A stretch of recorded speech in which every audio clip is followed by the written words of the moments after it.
Welcome back to our comma review. Today, we're going to look at interruptions. When we interrupt a sentence to add something, we need to put commas around the interruption so the reader knows to pause. In our first example, Benjamin is mistaken for Mark. Wait, who's Benjamin? He's the new student, and I want the reader to know it. Benjamin, the new student, is mistaken for Mark. Now that we've interrupted the sentence, let's add some commas around the interruption. Mark is better at everything. Well, that's depressing. Wait, Mark is imaginary? I'd better interrupt to let the reader know that. Mark, who is imaginary, is better at everything. Let's add commas to separate the interruption. Interruptions can come at the beginning of the sentence, too. Everyone congratulated Benjamin.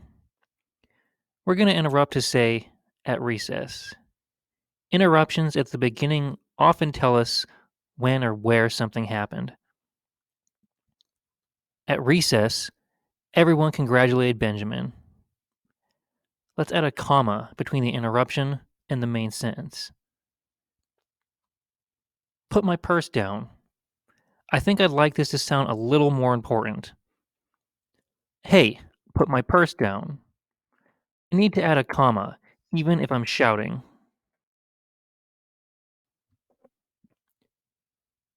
Interruptions can come at the end, too. Go back to bed. I'd like to be polite about it, though.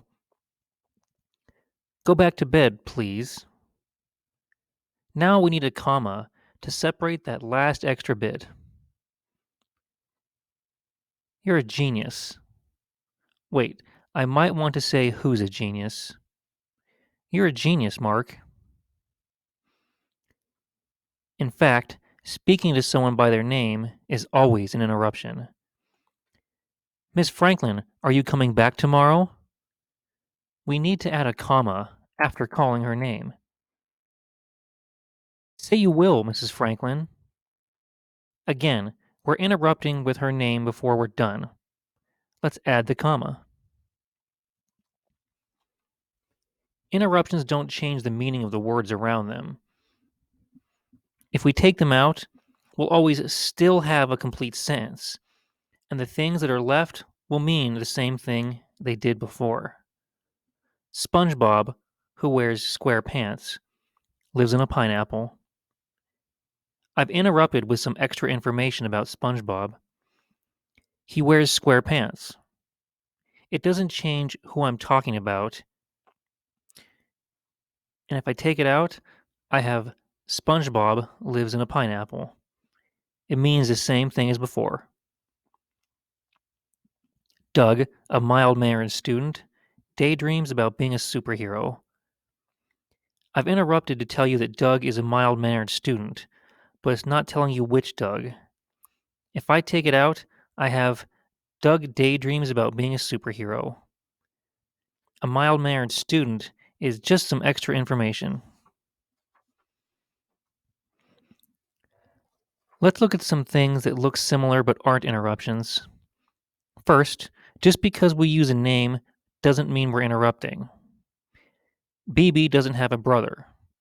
I'm not talking to Bebe. I'm talking about her. If I take out Bebe, I get doesn't have a brother.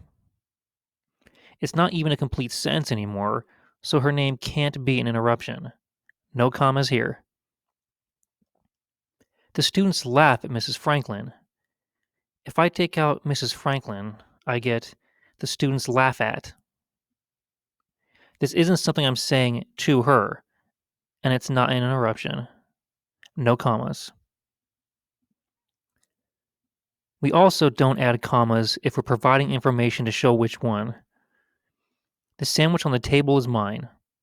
If I'm pointing out that specific sandwich and not the one in the fridge, for example, I don't need any commas. You wouldn't feel like you should pause if you said this. The teacher with magical powers scares me. Again, I'm not afraid of all teachers, just that one. This isn't an interruption. It's showing me which teacher, which makes it essential information. If your information is pointing out which specific teacher, it is not an interruption. Let's look at some more. The man who drives the ice cream truck is my neighbor.